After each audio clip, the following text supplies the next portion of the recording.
पंकज, आपण पाहतोय दोनही उमेदवार आहेत, कुणाची वर्णी लागू शकते, चर्चा काय रंगताय?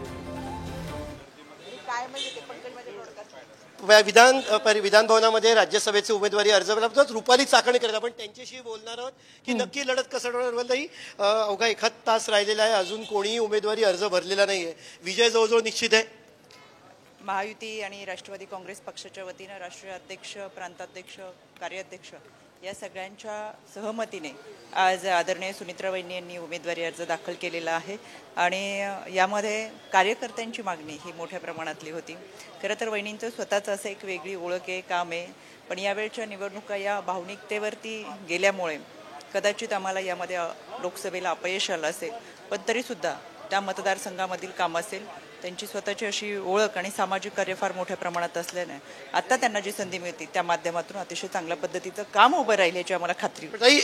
लोकसभेची निवडणूक वेगळी होती, त्यात तुम्हाला मतांची जुळवाजुळव करावी लागणार नाही, कारण उमेदवारी अर्ज भरला.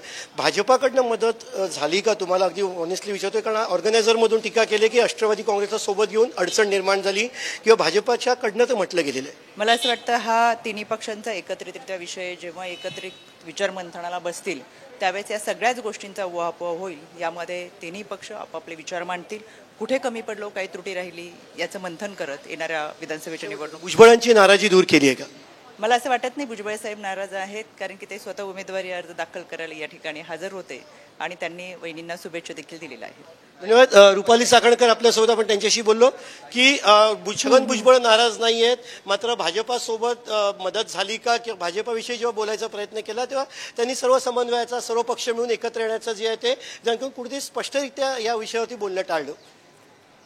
नक्कीच पंकज, धन्यवाद दिलेल्या सगळ्या माहितीसाठी.